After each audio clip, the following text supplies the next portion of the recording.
Just before we get into this video, guys, if you want to follow me on social media, on Twitter and Instagram, the links are here. And if you also want to support me on Patreon as well and help out my channel, that would be absolutely awesome as well. But let's get on with the video. Hey guys, Wingy here and welcome to a brand new video. So today's video is a Patreon suggestion from Alex Hope. So as always, thank you very much for your suggestion, and also if you want to suggest video ideas to me and see some of the Doctor Who reviews of individual stories that I do, then make sure that you support me on Patreon. However, the video suggestion today, as you can tell from the title and thumbnail, is to talk about the best and worst Doctor Who story arcs. Now, the original suggestion was to talk about some of my favourites, however I thought I would do a bit of my usual thing and go a bit negative in places. So today I'm talking about what I think, in my own personal opinion, is the best story arc that we have seen in Doctor Who, and also the worst one. Story arcs weren't really a major thing in the classic series. In fact, it was quite rare. Whereas since the series has come back in 2005, we have obviously seen pretty much every single series some sort of overarching story that affects the entire plot of the series, and the series will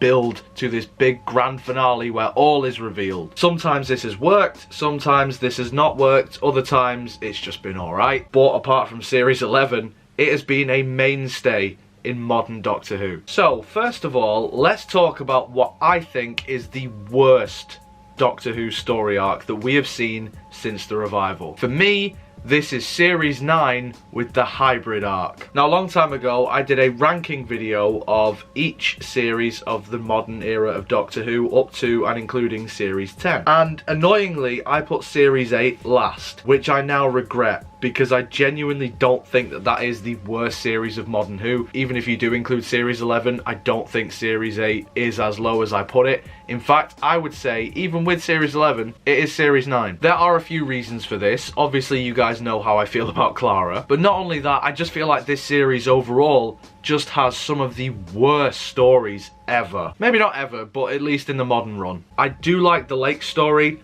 and I love Heaven Sent. Face the Raven is okay. Apart from that, this series can go fuck itself. Structurally, I quite like it. I like the fact that, for the most part, it is multi-part stories, which is very reminiscent of the classic series, and I'm a big fan of the cliffhanger, so on paper, this sounds like it should be a great series of Doctor Who. You see the return of Davros, the Daleks, the Zygons, you see the return of Gallifrey, as well as Rassilon and the Time Lords, and yet for some reason, they fuck it royally up, don't they? Throughout this entire series, we get the mention of the confession dial, and we also get the mention of the hybrid. There are multiple things about hybrids mentioned throughout the entire series. The reason why I hate this one as much as I do is not just because Clara's in it, it's not just because the majority of the series is crap, but it's because the story arc itself isn't really explained and isn't really explored. Now, there are multiple different people who are going to tell me that the hybrid is this and the hybrid is that, but because it is left so ambiguous,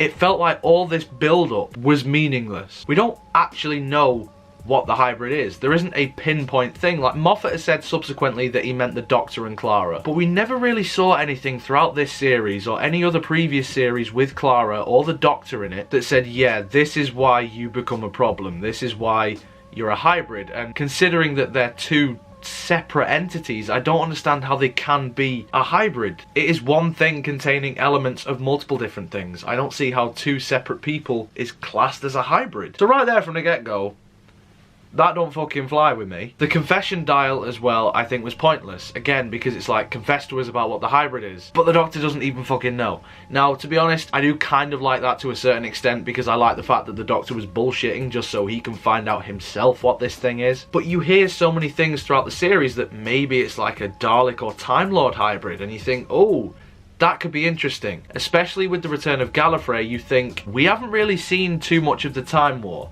apart from in Day of the Doctor, and mentions throughout the entire Russell era. Maybe this Dalek Time Lord hybrid thing was the Nightmare Child, or it was some of these other things that the 10th Doctor mentioned, or maybe it was this epic thing that turned the tide in the war, and I don't know. There's so many different possibilities that you've had with that, but instead it's just the Doctor and Clara are bad for each other, essentially. And even then, that doesn't feel fully developed. Now, you guys know at this point how I feel about Hellbent. If you don't, there are multiple videos on my channel for you to check out, because trust me, I've ranted about it enough. But the fact that the end of this series Doesn't really conclude anything, doesn't really resolve anything. It's just the Doctor and Clara separate from each other, which they already did on multiple times. It's just not satisfying. It's a really dull story arc that potentially could have been great, but because Moffat had so many ideas, he just had to fuck it up. That's one thing that I both love and hate Stephen Moffat for. He has these brilliant ideas that are interwoven, that are really complex, that are really satisfying. But when they don't work, they just blow up in the audience's face.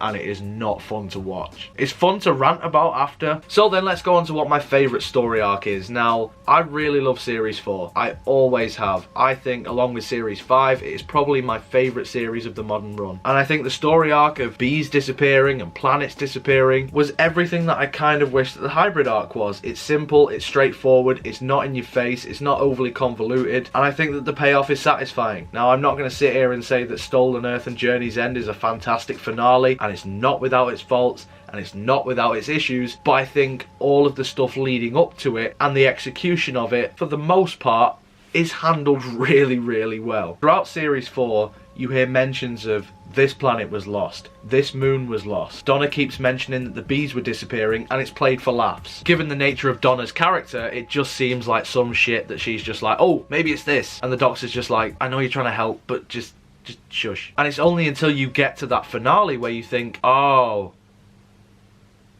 that's why it's happening. Now, in terms of the bees disappearing, that was a bit dumb in terms of the resolution, because bees are aliens or something. So I don't particularly like that. But I do like the fact that the planets were being stolen so the Daleks could create this massive universal super weapon that made sure that they were the ultimate being in the universe. It was this ultimate doomsday device, really. It was essentially the Infinity Gauntlet before the Infinity Gauntlet existed. In movies, at least, because it existed years ago in the comics. And it also didn't just wipe out 50% of the population, it wiped out everything that wasn't Dalek. Again, the execution of it in Journey's End and Stolen Earth isn't perfect, and I think there are certain things in that just don't make sense. But I love that scene at the Shadow Proclamation where the Doctor figures it out. This is arguably the greatest threat that the Doctor has ever faced, especially from the Daleks, at least in terms of scale.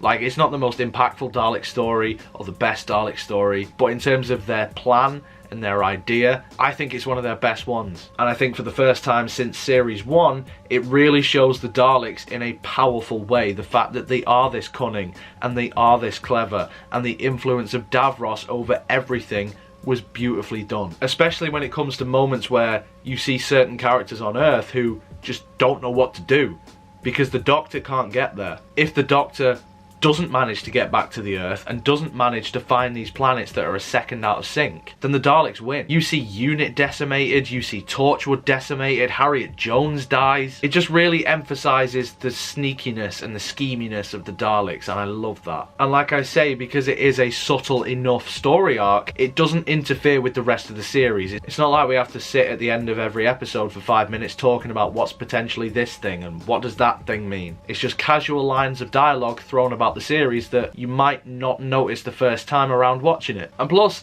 it's a bloody good series anyway, so maybe that's why I'm biased to it. I suppose because I love Series 4 as much as I do, I find it as satisfying as it is. But in the comments below, guys, let me know what you think. What do you think are some of the best and some of the worst story arcs that Doctor Who has seen?